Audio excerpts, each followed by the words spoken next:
Thomas Alive Today presents Braniff International Airways.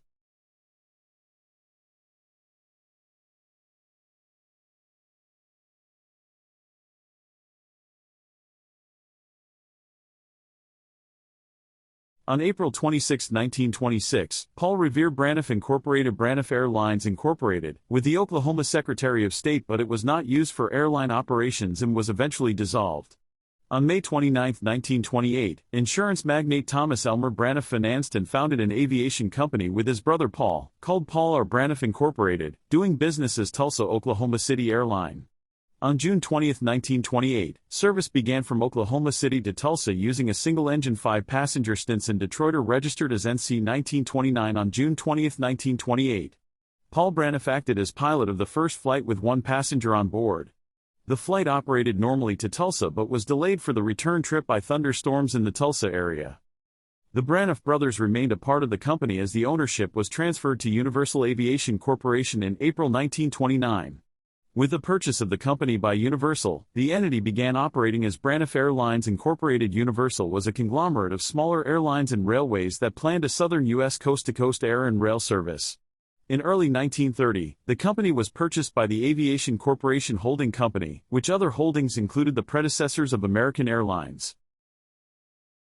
Unable to remain out of the airline business for very long and with the new possibility of an airmail contract, the Braniff brothers started a new airline in November 1930 named Braniff Airways Incorporated. Braniff Airways began service among Oklahoma City, Tulsa, and Wichita Falls, Texas, with 5-passenger Lockheed Vega single-engine prop aircraft.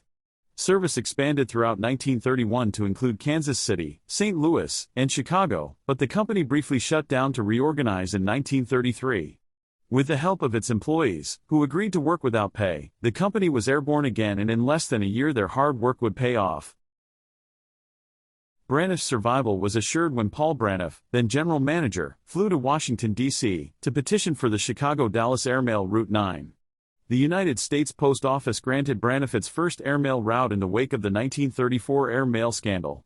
In 1935, Braniff became the first airline to fly from Chicago to the U.S.-Mexico border.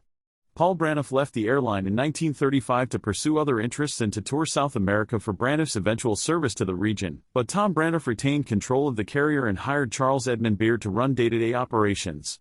Beard became president and CEO of Braniff in 1954, and Fred Jones of Oklahoma City became chairman of the board. Braniff acquired Dallas-based Long and Harmon Airlines in January 1935, extending its network in Texas, and purchased its first twin-engine airliner, the Lockheed L-10A Electra. In 1937, Braniff bought its first cabin-sized twin-engine airliner, the Douglas DC-2 from TWA for the extended network. With the DC-2s came the carrier's first flight attendants, or hostesses as Braniff dubbed them.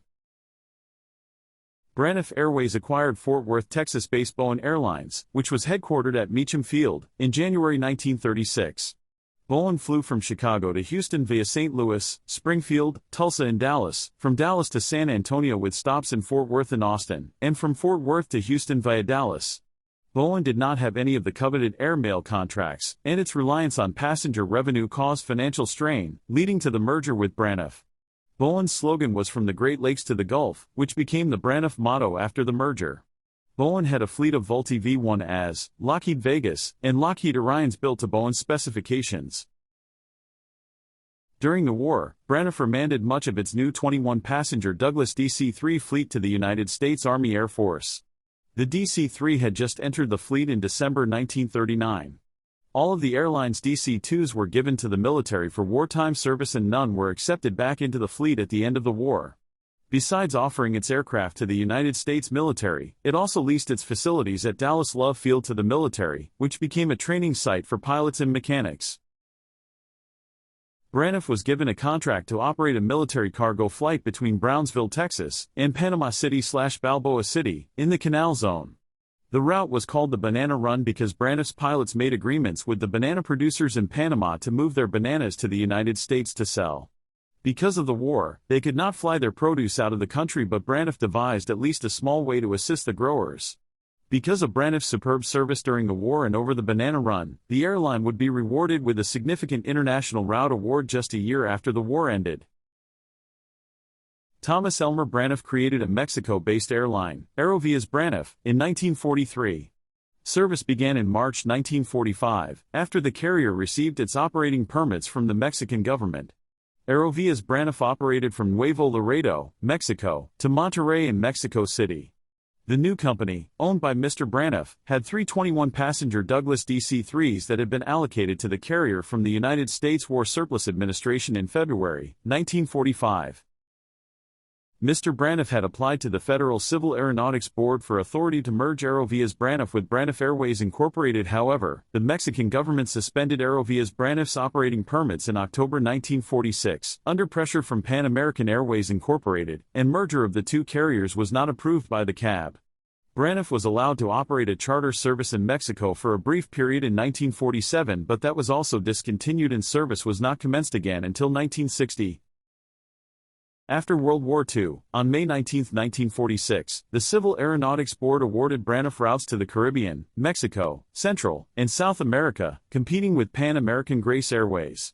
The Civil Aeronautics Board awarded Braniff a 7,719 statute-mile route from Dallas to Houston to Havana, Balboa, CZ, Panama, Guayaquil, Lima, La Paz, Asunción, and finally Buenos Aires, Argentina.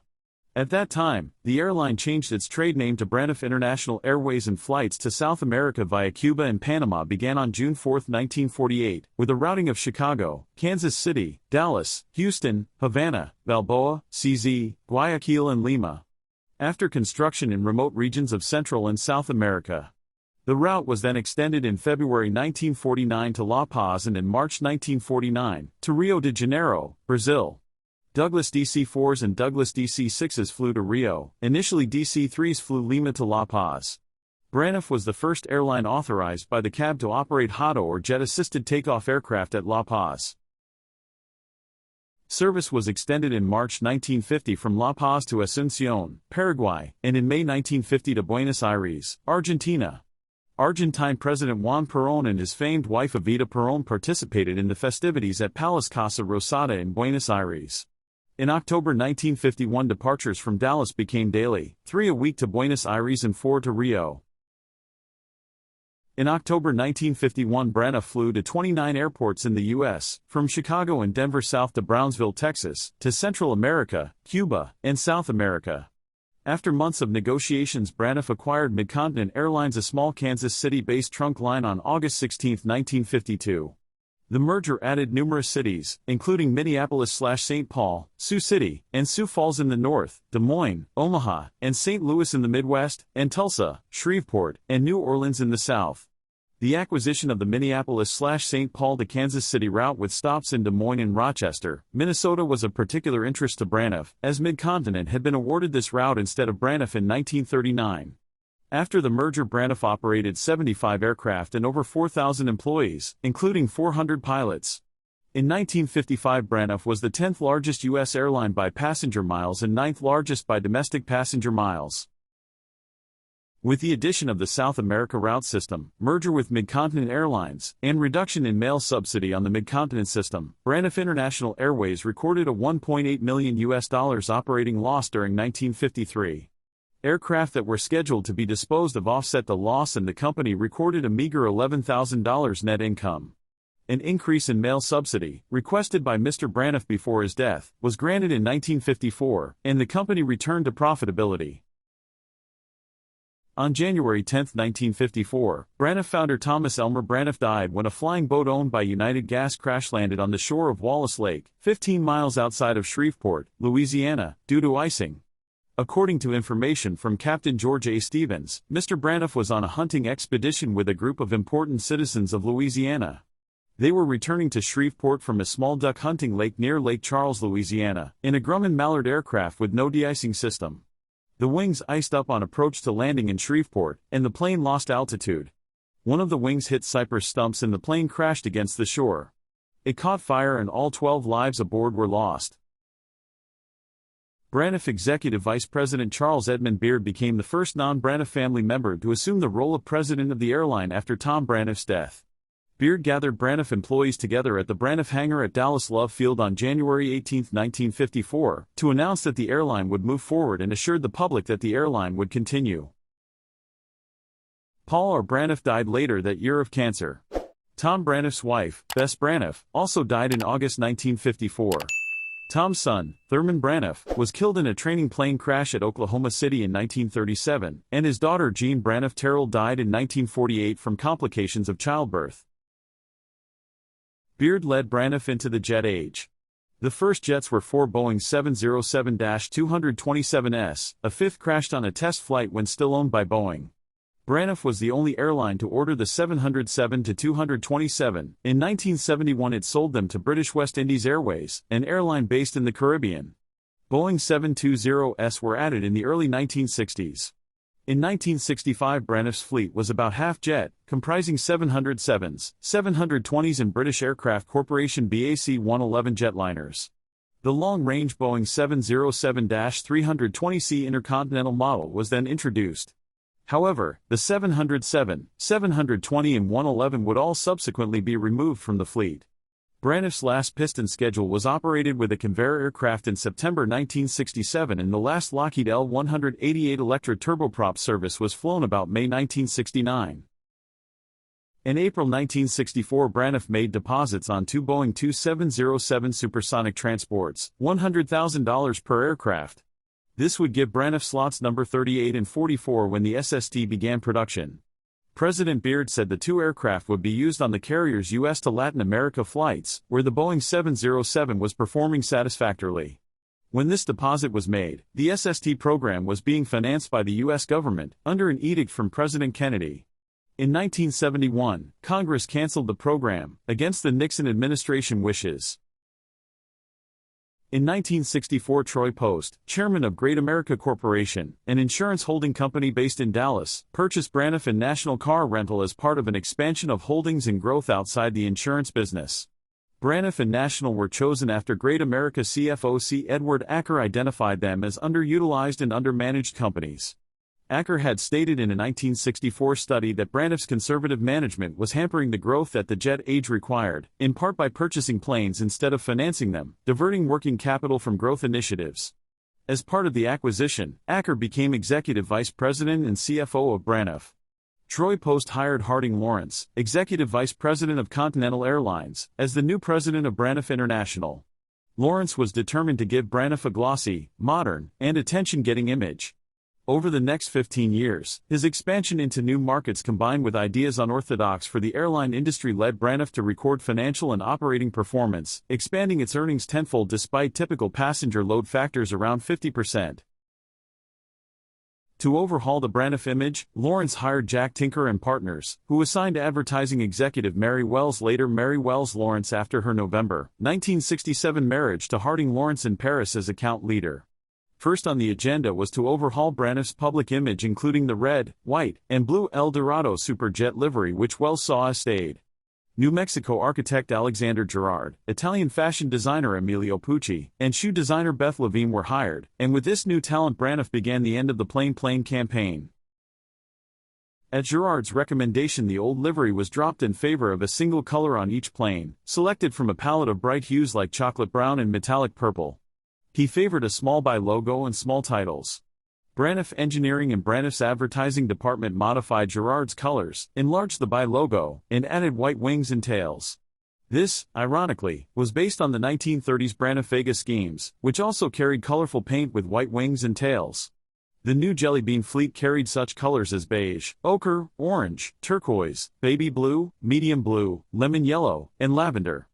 Lavender was dropped after a month, due to the similarity in coloration to the witch moth, a sign of bad luck in Mexican mythology. 15 colors were used during the 1960s. Harper and George modified Gerard's original 7 colors in 1967, in combination with 57 variations of Herman Miller fabrics. Many of the color schemes were applied to aircraft interiors, gate lounges, ticket offices, and even the corporate headquarters. Art to complement the color schemes was flown in from Mexico, Latin America, and South America. Gerard designed an extensive line of furniture for Braniff's ticket offices and customer lounges. This furniture was made available to the public by Herman Miller, for a year in 1967. Pucci used a series of nautical themes for crew uniforms. For the hostesses, Pucci used space-age themes, including plastic space helmets and bolas as dubbed by Pucci. These clear plastic bubbles, which resembled captain video helmets and which Braniff termed rain dome, were to be worn between the terminal and the plane to prevent hairstyles from being disturbed by outside elements. Rain domes were dropped after about a month because the helmets cracked easily, there was no place to store them on the aircraft, and jetways at many airports made them unnecessary. For the footwear, Beth Levine created plastic boots and designed two-tone calfskin boots and shoes. Later uniforms and accessories were composed of interchangeable parts, which could be removed and added as needed. In 1971, Emilio Pucci designed the Pucci pant dress collection for the intro of Braniff's first new Boeing 747 dubbed 747 Braniff Place, the most exclusive address in the sky. The collection was debuted at the Dallas Hilton by Pucci himself, in 1970. Today, all of the vintage Pucci attire designed for Braniff is valuable. Besides the 1965 and 1971 collections, Pucci designed new Braniff uniform collections in 1966, 1968, 1972, and 1974. In 1966, Braniff investor Troy V. Post, by now a regular at the Johnson White House, obtained a government contract to transport military personnel from Vietnam to Hawaii for their R&R furloughs during the Vietnam War. The military air command routes were expanded in the Pacific and added to the Atlantic side in 1966. On February 1, 1967, Braniff purchased Pan American Grace Airways from shareholders of Pan American World Airways and W.R. Grace, increasing its presence in South America. The merger was effective on February 1, 1967, and Panagra's remaining piston airliners were retired. Panagra operated early-model Douglas DC-8s, which were a new addition to the Braniff fleet. A Panagra order for 5 long-range DC-862s was taken up by Braniff and deliveries began in late 1968, replacing the older Series 30 Panagra DC-8s. Under the leadership of George Lois and his advertising firm Lois, Holland, and Callaway, Braniff started a campaign that showed the likenesses of Andy Warhol, Sonny Liston, Salvador Dali, Whitey Ford, the Playboy Bunny, and other celebrities of the time flying Braniff. After the Plain Plane campaign, it became one of the most celebrated marketing efforts Madison Avenue had ever produced, blending style and arrogance. One advertising slogan was "When you got it, flaunt it." Management considered the campaign a success, but some customers thought the campaign exhibited grandiose behavior and bragging when service levels were not always good. Braniff, however, reported an 80% increase in business during the life of the campaign in spite of an economic downturn the following year. Braniff opened the Terminal of the Future at Dallas Love Field in late 1968, and operated Jetrail at Dallas Love Field from 1970 to 1974. Jetrail was the world's first fully automated monorail system, taking passengers from remote parking lots at Love Field to the Braniff Terminal. Braniff was a key partner in the planning of Dallas/Fort Worth International Airport and contributed many innovations to the airline industry during this time. Braniff had been one of the first U.S. operators of the BAC-111 and the first U.S. airline to order the twin jet, but in 1965 Lawrence ordered 12 new Boeing 727-100s and canceled most of the remaining 111 orders. The 727s had been selected before Lawrence's arrival, but no orders had been placed. These planes were the quick change model, with a large freight loading door on the left side just aft of the flight deck. This allowed Braniff to begin late-night cargo service, while the aircraft carried passengers during the day. This doubled the 727 utilization rate and allowed Braniff to open a new cargo business, Airgo. The new 727s could also be outfitted in a mixed cargo/passenger combi aircraft configuration, and Braniff did operate red-eye overnight services carrying cargo in the forward section with seating for 51 passengers in the rear coach compartment. In 1970, Braniff accepted delivery of the 100th Boeing 747 built a 747-127 N601BN and began flights from Dallas to Honolulu, Hawaii on January 15, 1971. This plane, dubbed 747 Braniff Place and the most exclusive address in the sky, was Braniff's flagship, and it flew an unprecedented 15 hours per day with a 99% dispatch reliability rate. In 1978, N601BN flew the first flight from Dallas/Fort Worth to London. The Braniff 747 livery of bright orange led to the aircraft being nicknamed the Great Pumpkin. The popularity of the Great Pumpkin led to extensive publicity, and even the marketing of a scale model by the Airfix Model Company. The Boeing 727 became the backbone of the Braniff fleet. The Trijet was the key aircraft in the 1971 Fleet Standardization Plan that called for three aircraft types: the Boeing 727 primarily operated on domestic services, the Boeing 747 for Hawaii, and the Douglas DC-8 for South America. This plan would lower operating costs. When Lawrence took office in May 1965, Braniff operated 13 different aircraft types. Braniff eventually ordered several variants of the 727, including the quick-change cargo/passenger combi aircraft variant, the stretch 727-200, and later the 727-200 Advanced. Lawrence also increased utilization of the fleet. In 1969, the Lockheed L-188 Electras were retired, making Braniff all-jet. By the mid-1970s, Braniff's fleet of 727 showed the efficiencies that a single type of aircraft could produce. In 1975, Braniff had 747, 11 DC-8s, and 7,727s.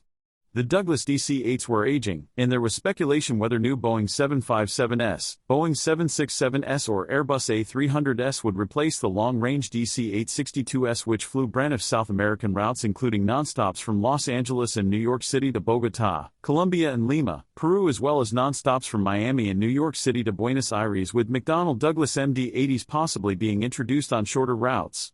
In 1978, Braniff announced it had chosen the Boeing 757 and 767 to replace the DC-8s over its Latin America division routes, but the airline never operated the 757, 767, A300 or MD-80. In 1973, Alexander Calder was commissioned by Braniff to paint an aircraft.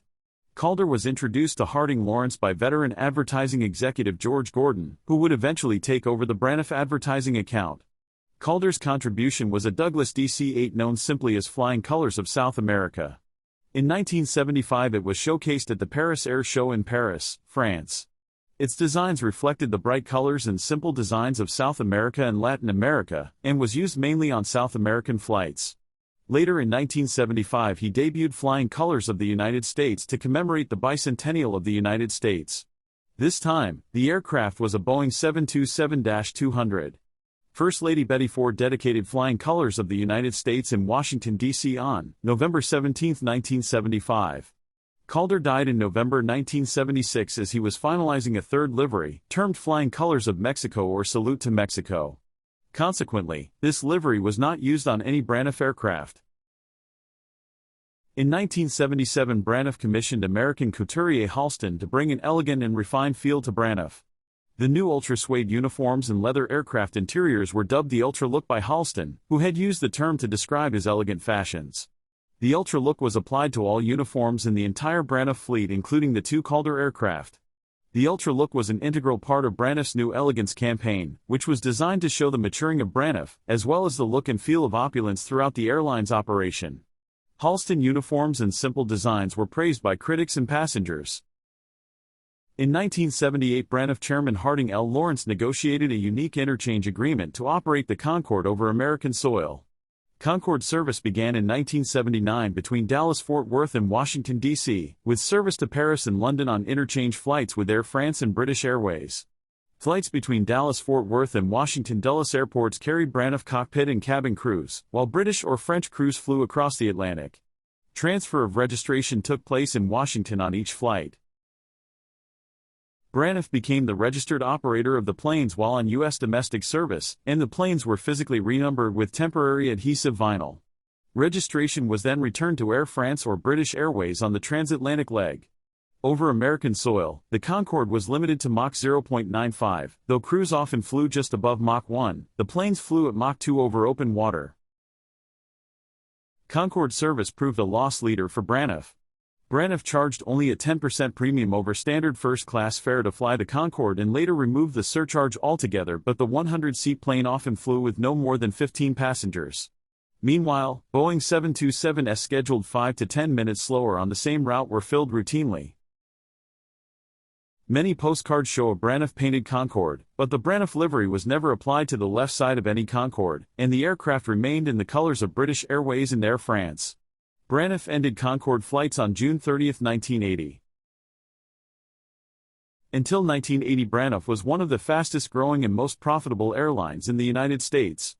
However, deregulation of the airline industry was introduced in October 1978, and Braniff, as well as many of the United States' major air carriers, misjudged this unprecedented change in airline business. Lawrence believed that the answer to deregulation was to expand Braniff's route system dramatically or face an immediate erosion of Braniff's highly profitable routes as a result of unbridled competition from new low-cost carriers. He therefore enlarged the domestic network by 50% on December 15, 1978, adding 16 new cities and 32 new routes, which Braniff said was the largest single-day increase by any airline in history. The expansion was successful operationally and financially. Although the expansion of 1978 was successful, it did not deter losses from beginning in late 1979 as a result of unprecedented rises in fuel costs and credit card interest rates of 20% and higher, coupled with general economic unrest. As a result, Braniff reported its first operating loss since the recession of 1970. The operating loss was $39 million in 1979, then $120 million in 1980 and $107 million in 1981. In 1979, international hubs were created in Boston and Los Angeles to handle expected increases in travel outside North America, while international service was increased from Dallas/Fort Worth. From Boston and Dallas/Fort Worth, new transatlantic Boeing 747 service to Europe was operated to Amsterdam, Brussels, Frankfurt, and Paris. From Los Angeles, new non-stop transpacific Boeing 747 service was flown to Guam and Seoul with direct, no change of plane 747 flights being operated to Hong Kong and Singapore. This international expansion was also planned to have included flights to Tokyo, as well as an oil run between Dallas-Fort Worth, Houston, and Dubai. However, these routes never commenced. Besides standard Model 747s, long-range 747 SPS were acquired as well for these new international flights, with the 747 also being operated to South America.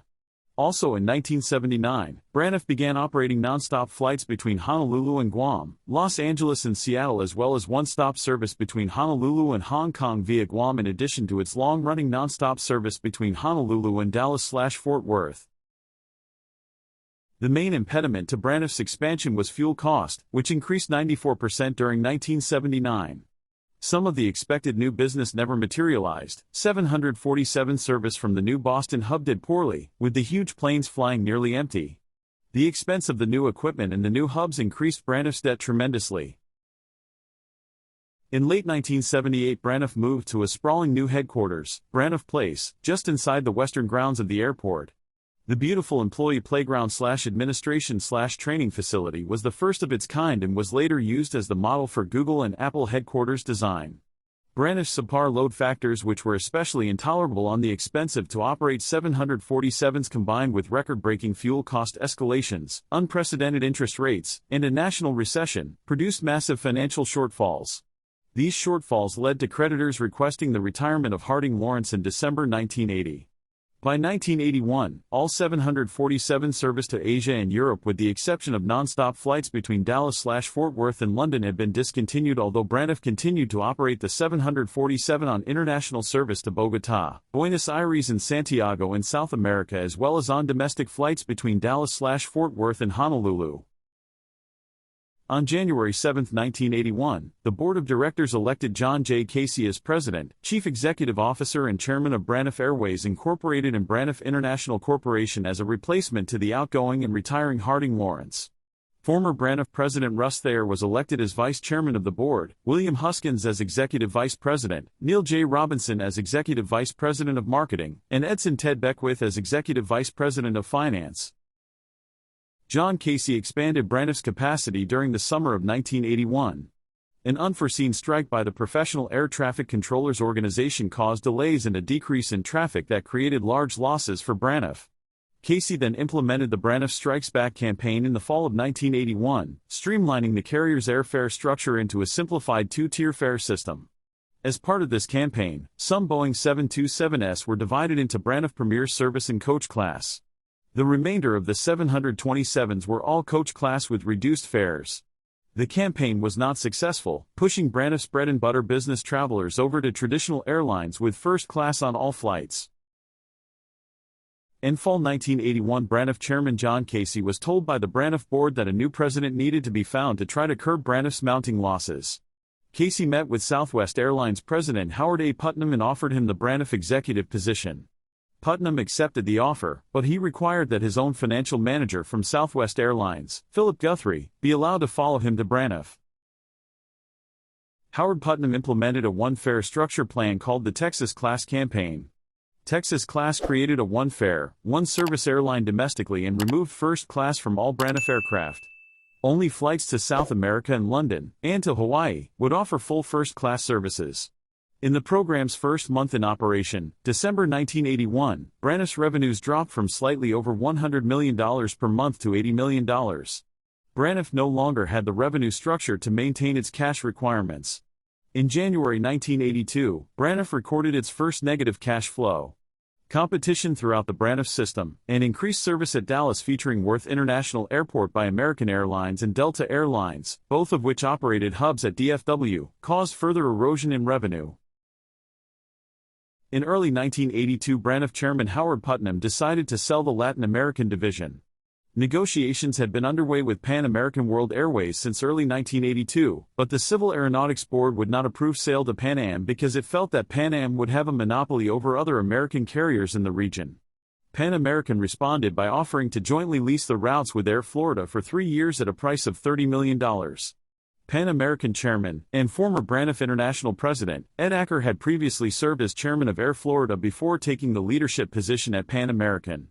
The CAB decided that it would not change its position in spite of the joint service application.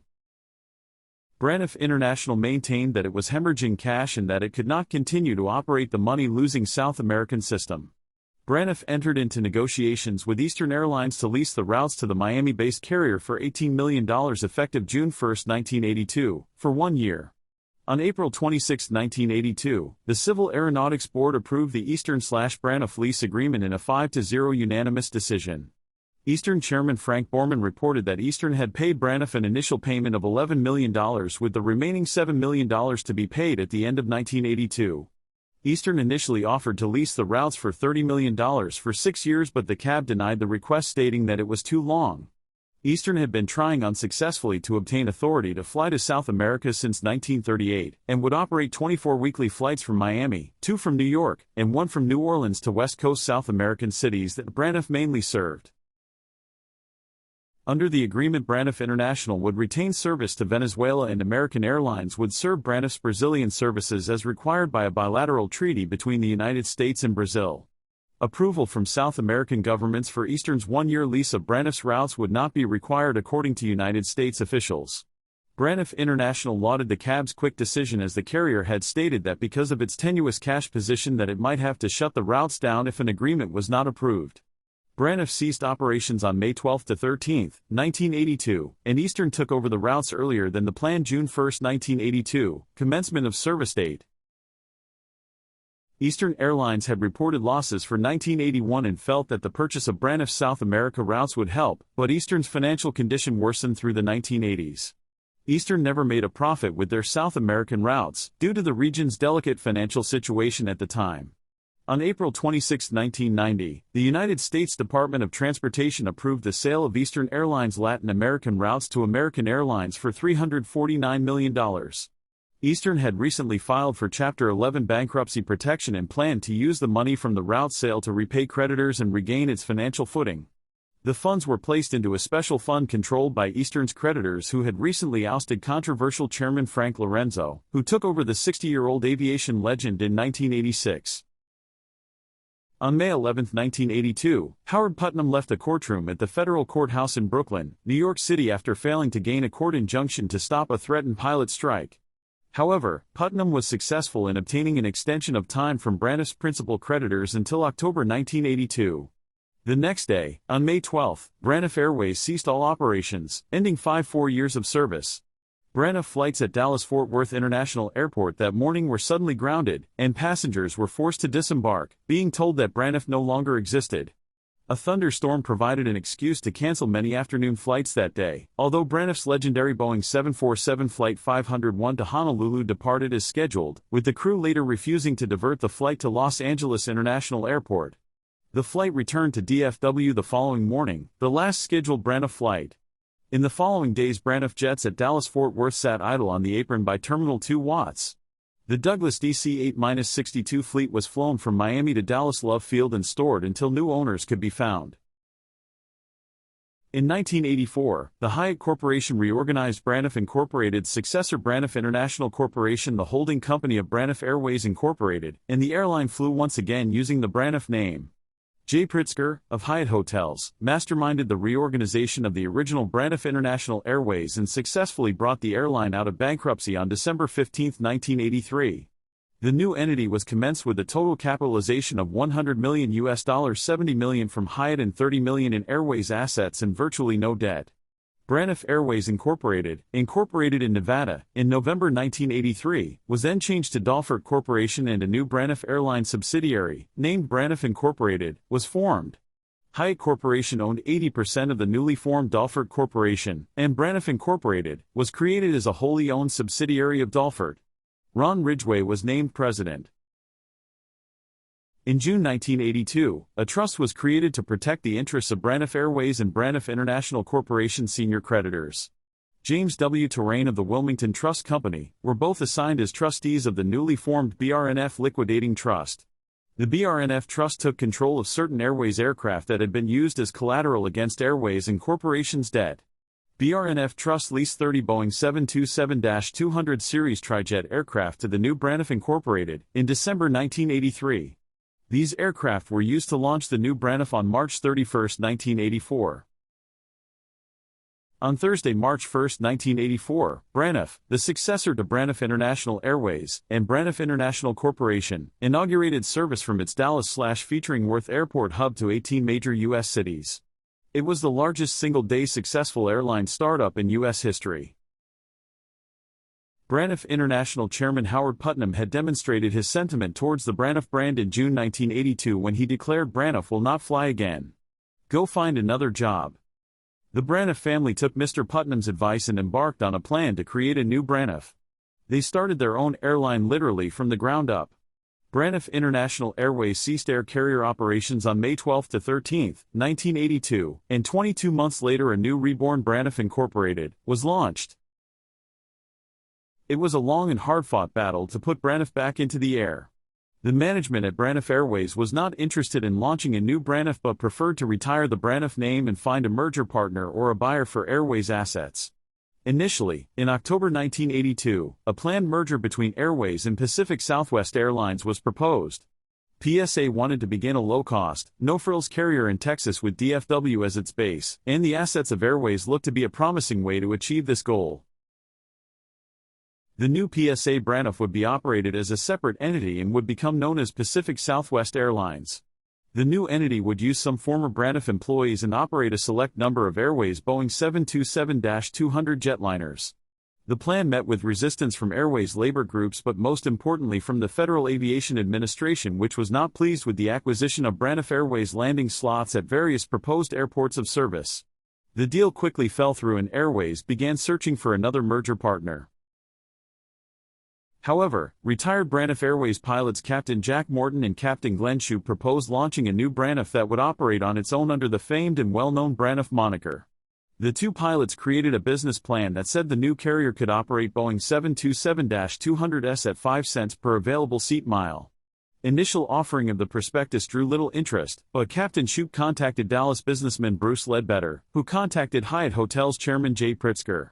Mr. Pritzker was interested in the Morton/Shoup Braniff proposal and agreed to discuss a possible deal. Once convinced, Pritzker submitted a letter of intent, in April 1983, to Judge John Flowers' bankruptcy court in Fort Worth, Texas, that was administering the Airways and Braniff International Corporation's proceedings. Airways management was not interested in the plan but was eventually cajoled into agreeing that it was the best course of action for Airways employees and creditors. Airways Board of Directors approved the Hyatt plan on May 12, 1983, exactly 1 year after the cessation of operations of Airways. Creditors and labor groups accepted and approved the new plan by September 1983. In October 1983, once the Hyatt Corporation plan to resurrect Braniff had been approved by Judge Flowers' court and Braniff's labor groups and creditors, it was decided that a new look would be created for the exterior of Braniff's 30 leased Boeing 727-200s. Bob Perlman, Boeing Corporation's Director of Communications and Designer, was tasked with creating a new look for the March 1, 1984, relaunch of the venerable Texas-based carrier. A modernized version of the 1959 red, white and blue Eldorado scheme was decided upon that included a white upper fuselage, dark blue lower fuselage and a platinum pewter silver cheat line to separate the two main colors. Large, bold, stylized Braniff lettering in red was used on the forward fuselage but below the window line on the white painted fuselage area. The same lettering was uniquely angled up the vertical tail surfaces that followed the pewter and blue up the rear portion of the rudder surface. The color scheme was a dramatic departure from the previous airline's solid colors of Alexander Gerard and Harper and George. Braniff would retain the new scheme until the late 1980s, when a variety of modifications would be seen, including the placement of the Perlman design on a bare fuselage. A majority of the hybrid Perlman schemes were the result of the leased aircraft types arriving in the fleet. A red and light blue with a white dual-check scheme was temporarily applied to some aircraft but was quickly decided against. In 1988, the company decided to reintroduce the Harper and George/Cars and Concept/Halston Ultra color scheme. A slightly modified Alexander Gerard sky font was used in place of the Cars and Concepts Braniff script. For Braniff's new Airbus A320-231 aircraft, a unique Braniff billboard scheme was applied that featured a white upper fuselage, light blue lower fuselage, and massive red, purple, or gray Braniff lettering down the entire length of the aircraft body. The lettering was a modified Gerard sky font. After a special ribbon-cutting ceremony at the Braniff Terminal 2 Watts Gate 13A at DFW, the first flight of the new Braniff Incorporated, Flight 200 departed for New Orleans, Louisiana, at 6:50 a.m. using a Boeing 727-200. The next departure was Flight 131 with a Boeing 727-200 heading to San Antonio International Airport. Flight 720 was next out for Newark using Boeing 727-200, and finally Flight 151 departed for Houston with a Boeing 727-200. The successor to Braniff Airways Incorporated and Braniff International Corporation inaugurated services on March 1, 1984, from its Dallas/featuring Worth Airport hub to 18 major U.S. cities. Oklahoma City, Braniff's former headquarters and first city that a Braniff scheduled flight departed from in 1928, held a special ceremony to celebrate the launching of the new Braniff. At DFW on the morning of March 1, 1984, Braniff Flight 200 departed from the Braniff Terminal 2 Watts Gate 13A, on time at 6:50 a.m., for New Orleans, Louisiana, officially marking the beginning of service for the new Braniff. The first flight included breakfast for everyone on board the flight. Invited guests for the inaugural ceremonies included Braniff executives, retired and former Airways employees, civic leaders and members of the press who gathered at the former Hawaii Green Surfer Room and later Concord International Room adjacent to Gate 13 to take part in the inaugural ceremonies. A ribbon-cutting ceremony was held at the entrance to Gate 13A with Braniff and Hyatt Chair J. A. Prisker and Braniff President William D. Slattery jointly cutting the ceremonial ribbon. The Braniff crew on the first flight featured Captain Jack Murdoch as pilot in command. Captain Murdoch along with Captain Shoup and Captain Morton were highly instrumental in making the first flight of Braniff Incorporated possible. John Beckman served as co-pilot. Richard Rudman, flight engineer, rounded out the rest of the experienced cockpit crew with Mary Morris, Gene Counds, Cynthia Zell, and Mary Furlick efficiently tending to the main cabin. Descendants of the original founding Braniff family members were on hand at a special celebration in Oklahoma City, home of Braniff's first flight in June 1928. The Braniff descendants at Braniff Gate 22 at Will Rogers World Airport were Braniff co-founder Paul Revere Braniff's son John Paul Braniff, Sr., and John Paul's son Michael S. Braniff. The two Braniffs were the guests of honor aboard the inaugural flight of Braniff, out of Oklahoma City heading to DFW Airport. Flight 103 was one of 72 new Braniff flights that were launched on March 1, making the launch of the new Braniff the single largest scheduled airline startup in aviation history. Flight 102 from Dallas/featuring Worth to Oklahoma City had arrived earlier in the morning in order to be in position for the OKC to DFW inaugural flight. Braniff Captain T. E. Watkins commanded the Boeing 727-200S from OKC to DFW. Upon arrival at DFW Airport, the Braniffs were greeted by Braniff Incorporated's new president William D. Slattery. Mr. Braniff, Sr., gave several speeches to Braniff employees during his tour of the new Braniff DFW facilities in Terminal 2 Watts. He noted that, "This is a very touching scene, a very touching time.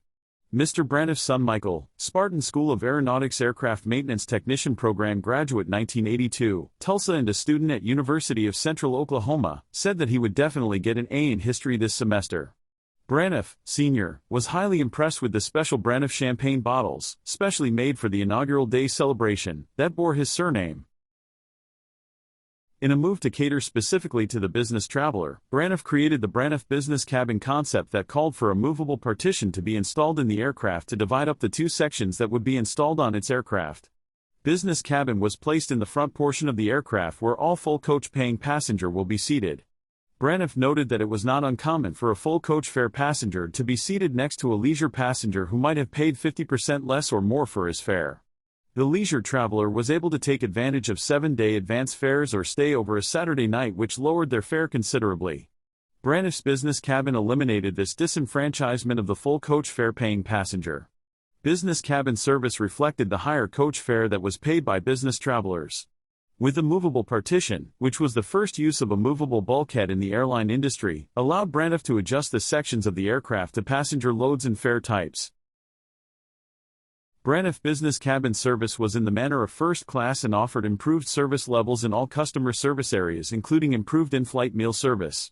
The business traveler became the focus of Braniff not only during flight but also at the airport. Braniff provided quick and efficient check-in and strove for on-time departures. New large and roomy overhead luggage storage was installed on all Braniff aircraft. The new compartments were large enough to lay hanging bags completely flat. Other Braniff business cabin in-flight amenities included a choice of meal entrees and a complimentary newspaper. During the first year of operation, Braniff's frequent flyer program was called Metroplex Club, along with a frequent flyer incentive program called Mileage Plus in conjunction with United Airlines. Travelers could earn points for travel on Braniff that could be used for free travel at a future time. Braniff joined with United Airlines so that Braniff passengers flying on United could also earn frequent flyer miles. Mileage Plus also gave passengers access to Lufthansa, Scandinavian Airlines, and Air New Zealand and the wealth of international destinations that these carriers serve, such as Hawaii, London, Tokyo, and Hong Kong.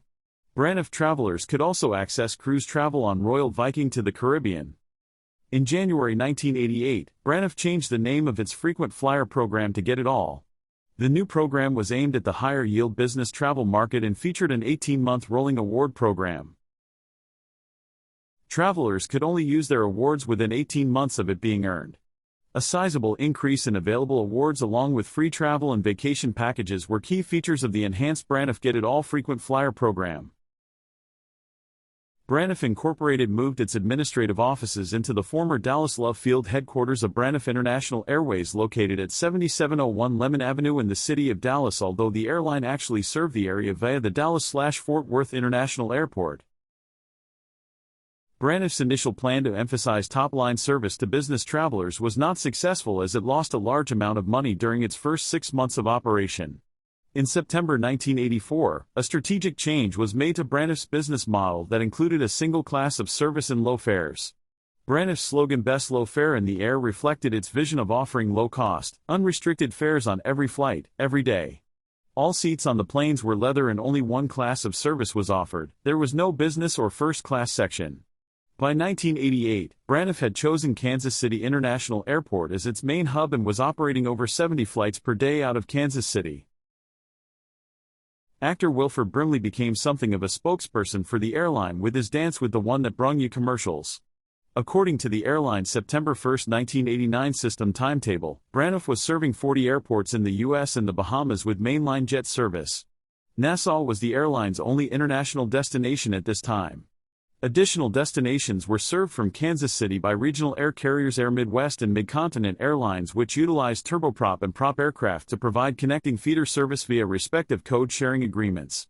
These carriers operated as Braniff Express and their aircraft were painted in a special color scheme.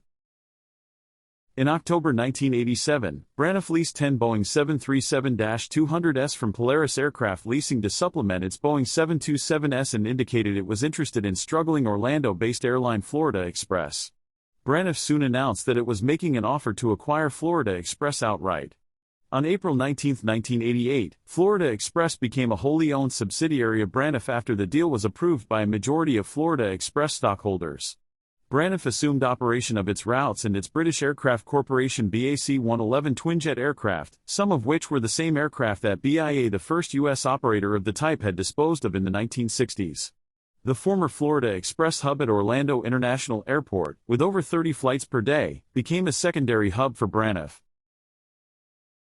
In late 1987, Braniff attempted to acquire Pan Am, holding months of negotiations. However, Braniff failed to negotiate $200 million in labor concessions from Pan Am's principal unions, which had been demanded as a precondition by the Pan Am corporate board. The buyout offer was terminated in late December by mutual consent. Braniff sustained a net loss of $12.2 million for fiscal year 1987 compared to a $9 million loss the previous year. CEO Patrick Foley attributed this to intense competition and to costs incurred from the aggressive expansion campaign. In June 1988, Braniff was purchased from Dalfort Corporation via a stock purchase agreement by BIA Core Holdings Incorporated, with Braniff becoming a subsidiary of BIA Core Holdings, and BIA Acquisitions Incorporated, a wholly owned subsidiary of BIA Core. BIA Core purchased a sufficient amount of Braniff stock to gain voting control over the airline, and a merger agreement was executed. The merger of BIA Acquisitions and Braniff was completed on October 24, 1988, with all assets of BIA being transferred to Braniff. BIA Core Holdings, formed by the Payne Weber, which provided a bridge loan for the Braniff acquisition, was headed by financier Jeffrey Chodorow, chairman and chief executive officer of Core Group, a Philadelphia investor company. New York City real estate developer Arthur G. Cohen was also a major principal of BIA Core Holdings Incorporated. In September 1989, the airline filed for Chapter 11 bankruptcy protection, immediately laid off 2,700 of its 4,700 employees, and slashed its flight schedule from 256 flights to 40 destinations to 46 flights to 11 destinations. On November 6, 1989, the airline suspended all scheduled flights, announcing that it was out of cash, most remaining employees would soon be laid off, and it would operate only air charters. The airline had cut fares to attract travelers after slashing its flight schedule in September, and industry observers speculated that this move had not restored profits. Braniff continued operating a limited Boeing 727 charter operation but finally ceased operations at the end of December 1989. A buyer was sought, but never found, and the company agreed to liquidate all assets in 3 separate auctions. In 1990, Jeffrey Chodorow, Arthur Cohen, and Scott Spencer formed BN Air Incorporated, a vehicle specifically used to purchase the assets of Braniff Incorporated from 3 bankruptcy auctions. With these assets, the group formed Braniff International Airlines Incorporated, which itself was formed from the assets of Braniff International Airways. The new airline did not possess a United States Department of Transportation Air Operator's certificate and was scrutinized intensely by the USDOT, which made it clear in January 1990 that they did not believe that Braniff's management team, headed by Scott Spencer, was capable of conducting airline operations, based on Spencer's conduct while employed with Braniff Incorporated and his criminal history. Spencer had helped orchestrate the 1988 sale of Braniff Incorporated to BIA Core but was subsequently ousted from a consultancy at Braniff Incorporated due to persistent conflicts. He was accused of meddling in Braniff management decisions despite lacking formal authority to do so, of antagonizing Braniff's tour wholesaler, and of arranging aircraft leases that were unfavorable to the airline. Braniff Incorporated employees reportedly held him in total contempt. Spencer also resigned from a consultancy for BIA Core Holdings Incorporated, reportedly due to concerns about his repeated arrests for writing bad checks and an arrest warrant for having failed to return a rental car in 1988. In May 1990, Spencer was arrested under the rental car warrant while attending a Braniff Incorporated equipment liquidation sale, but he was released after posting a $1,000 bond. Spencer denied that the arrest had taken place and attributed the charges to a misunderstanding. In September 1990, Braniff International Airlines Incorporated initiated the acquisition of the assets of bankrupt Austin, Texas air charter company Emerald Air, including its air operator's certificate, 4 McDonnell Douglas DC-9-10, a maintenance hangar at Houston Intercontinental Airport, and its inventory of spare aircraft parts. Braniff merged with Emerald and sought to fly under that carrier's operating certificate, but the USDOT still refused to permit Braniff to begin flights unless the principals of the new airline signed sworn affidavits stating that Spencer would not be involved in any capacity at the carrier. Spencer, Chodorow, and Cohen submitted affidavits in May 1991 stating that Spencer would have no connection nor hold any position with Braniff nor Emerald in any capacity, directly or indirectly. Spencer personally promised not to make any decisions for the airline or direct any of its employees, including consulting or advising. This satisfied the USDIT, and the airline was granted permission to start flights. On July 1, 1991, Braniff International commenced scheduled airline operations. At this time, the Braniff fleet consisted of 8 leased aircraft, including 5 Boeing 727s and 3 DC-9s. On July 16, 1991, Braniff abruptly ended service to Los Angeles International Airport, citing an unexplained failure to secure permanent passenger handling facilities there. The airline did not have access to a gate or a ticket counter, causing arriving passengers to have trouble finding and boarding their flights. Braniff CEO Gregory Dix attributed the problems to a lack of cooperation by LAX officials, an allegation denied by the Los Angeles Director of Airport Operations. On August 7, 1991, Braniff International filed for Chapter 11 bankruptcy a mere 37 days after starting service, attributing the move to the loss of a charter contract with an unnamed Canadian tour company and the cancellation of the LAX service. On September 12, 1991, Braniff withdrew from Dallas/Fort Worth International Airport, citing the LAX dispute and problems with an aircraft lessor. Dix resigned the next day and was replaced by Jeffrey Chodorow. Although still operating under bankruptcy protection, Chodorow announced on December 4, 1991 that the airline had secured sufficient funding to return to DFW, with an ambitious flight scheduled to start on January 15, 1992. On Thursday, July 2, 1992, Braniff abruptly ceased operations 2 days before the busy 4th of July holiday weekend, citing declining revenues caused by an ongoing fare war with other airlines. The airline immediately went into Chapter 7 liquidation. Braniff became the 4th airline in 18 months to cease operations and joined Eastern Airlines, Pan American World Airways, and Midway Airlines in bankruptcy. Thousands of Braniff customers were left stranded and limited help was offered by other airlines. Braniff encouraged passengers with confirmed tickets to contact their credit card companies for refunds. An announcement was made the following Tuesday, July 7, 1992, that the beleaguered carrier might refund tickets that were paid for with cash or checks.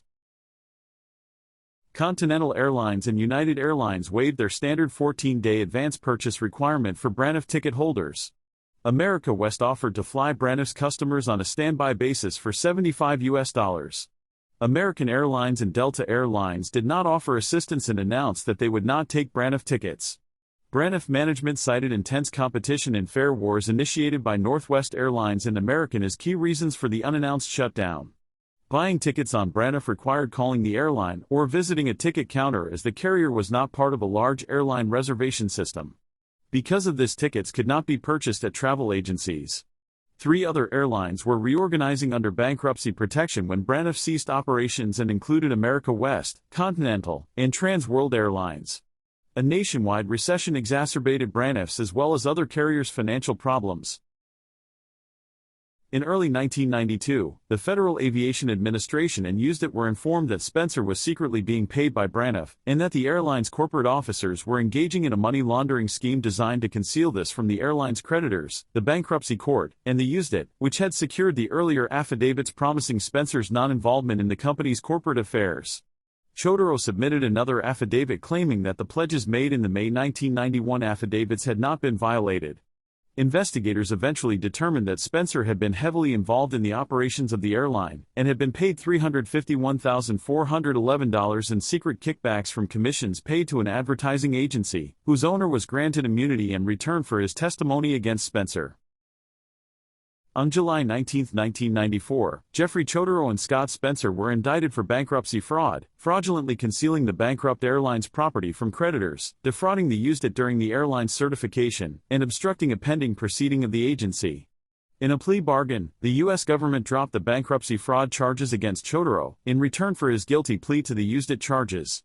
Chodorow was sentenced to 4 months in prison and 4 years supervised release and was ordered to pay a $40,000 fine. Additionally, he agreed to pay the airline's bankruptcy trustees $1.25 million in restitution over 5 years. Spencer eventually conceded that he had acted openly and flagrantly on behalf of Braniff in violation of the terms of the 1991 affidavits. He was convicted of bankruptcy fraud and conspiracy to commit bankruptcy fraud and was sentenced on May 23, 1996 to a 51-month prison term followed by 3 years of supervised release. Spencer also agreed to pay $115,000 in restitution to the bankruptcy trustees.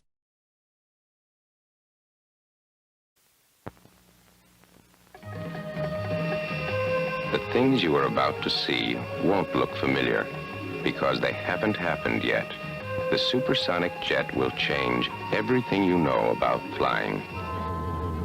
You arrive at the jet port in a train that's almost as fast as some of the planes flying now. Robot porters clear your luggage for customs automatically. Please place your identicredit in the program slot. You don't have to carry a passport because a friendly computer already knows more about you than you do. To get to your jet, you travel through a pneumatic glass tube. Immediate boarding by walk. There's no waiting in this supersonic age, and very little walking. This is your purse speaking. We recommend setting your mood controls at 19 for takeoff.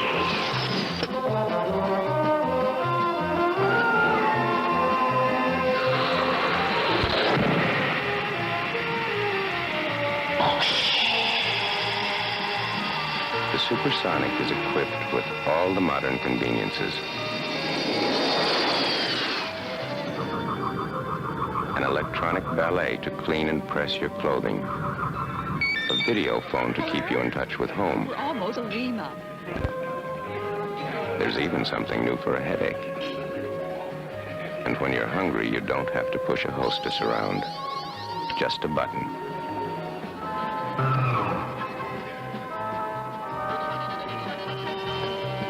Entertainment, you can watch one of 3 different movies, or all 3 at one time. This supersonic flight was arranged by Braniff International to show you what our future is going to be like. If you have any fond memories, please indicate it at the comments below. Thanks for watching, subscribe, and like.